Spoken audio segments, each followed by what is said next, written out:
हज़रत फारूक आज़म का जमाना है। एक औरत मस्जिद नबवी में नमाज पढ़ने के लिए जाती है।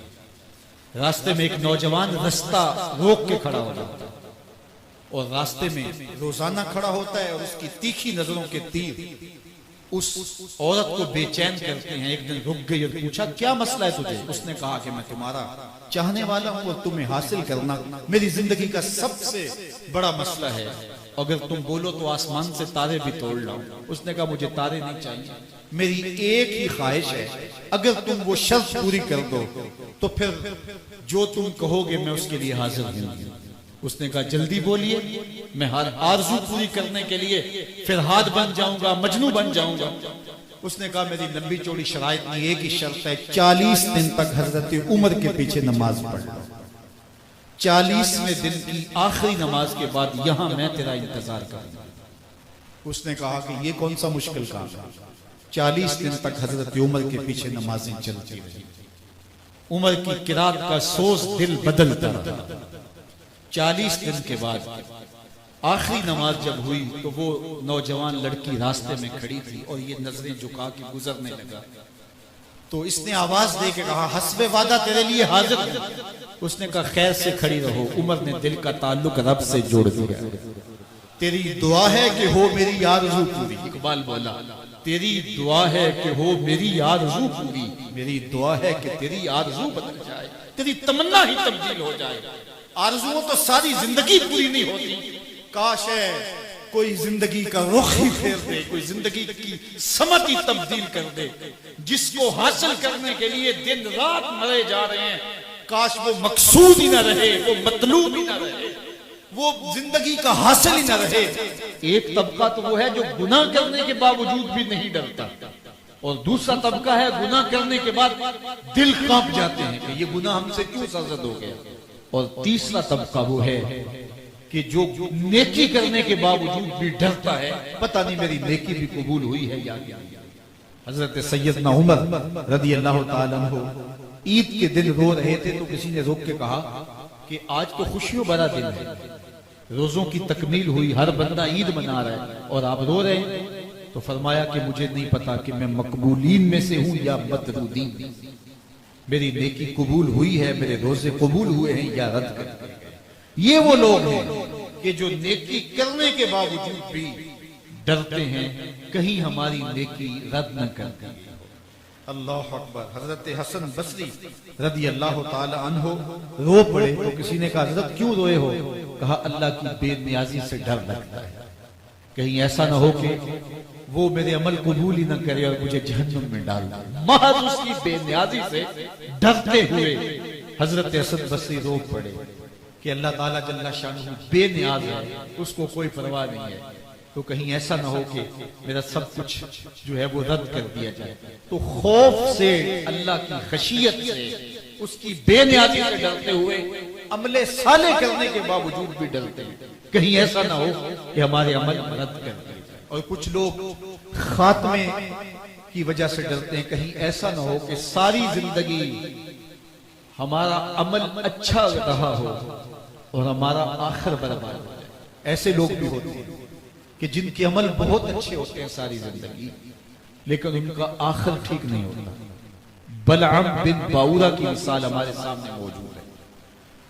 बनी इस्राइल का मुस्तजाब दावत वली था, और जब हाथ फैला के दुआ मांगता तो मुंह पे हाथ बाद में फेरता, कबूलियत पहले होती। इतना मुस्तजाब दावत वली। फिर क्या हुआ कि अल्लाह के नबी के खिलाफ उसने हाथ उठा दिए। उज्जब में आ गया कि मैं अल्लाह की बारगाह में मकबूल हूं और मेरी हर दुआ मान ली जाती है। तो फिर किसी के कहने पे वक्त के नबी के खिलाफ बद्दुआ करने के लिए खड़ा हो गया, और जो कहना चाह रहा था वो अपने हक में निकल गया, और फिर जुबान उसकी लटक गई, जमीन चाटता था। और कुरान ने कहा, मसलुहु कमसलिल कल्ब, इसकी मिसाल कुत्ते की मिसाल। अब जरा गौर कीजिए कि बनी इस्राइल का मुस्तजाब दावत वली है, लेकिन अंजाम कितना बद हुआ। मसलुहु कमसलिल कल्ब, इसकी मिसाल कुत्ते की मिसाल।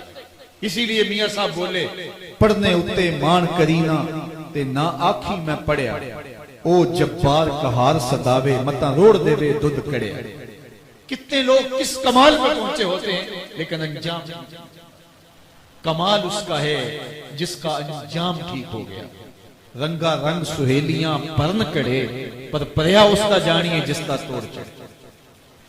हजरत अबू मुलैका रज़ी अल्लाह ताला अन्हु फरमाते हैं, बुखारी किताबुल ईमान में ये रिवायत है, फरमाते हैं मैं 30 असहाबे रसूल से मिला हूं।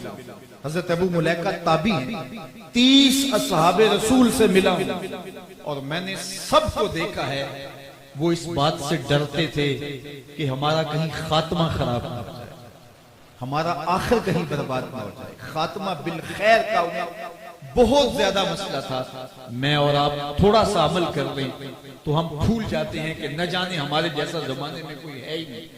फरमाते हैं 30 असहाबे रसूल से मुलाकात की है, लेकिन वो डर फरमाया कि मेरी जानिब से एक आयत भी हो तो उसको आगे पहुंचा जाए।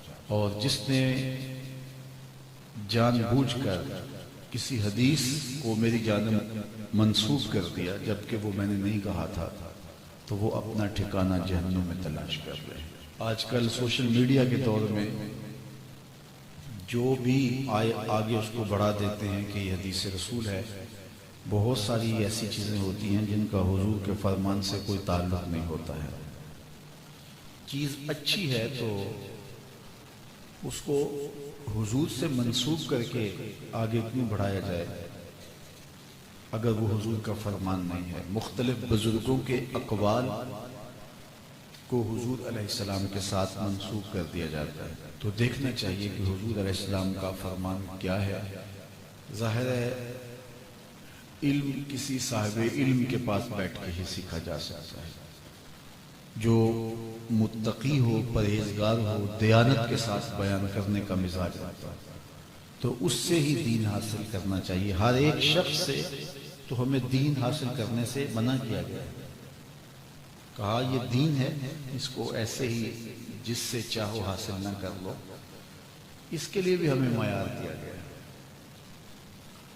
और बाज लोग सोशल मीडिया को इतना मोतबर समझ बैठे कि वहां जो मिले, हालांकि वो भी इंसानों ने डाला हुआ है और लोगों ने अपने अपने अकीदों, अपनी अपनी ख्वाहिशात के मुताबिक वहां जो भी डाल दिया, तो उसको हमने कहा कि ये जो है वो दुरुस्त है, जबकि ज्यादातर चीजें वहां दुरुस्त नहीं भी होती।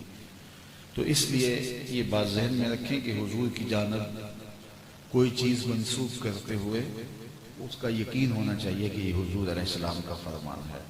रसूल करीम सल्लल्लाहु अलैहि वसल्लम ने इरशाद फरमाया, जिस शख्स की अल्लाह भलाई का इरादा कर लेता है उसे दीन का फहम अता कर देता है, दीन की समझ नसीब कर देता है।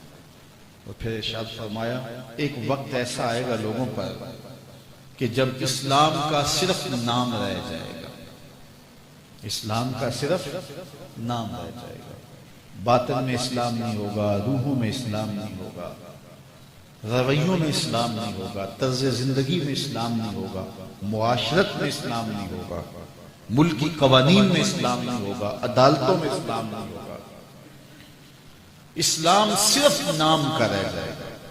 वला यब्का मिनल कुरान इल्ला रस्मुहु, अल्लाह अकबर। और कुरान सिर्फ रस्म के तौर पे, रस्मुल खत के तौर पे बाकी रह जाएगा।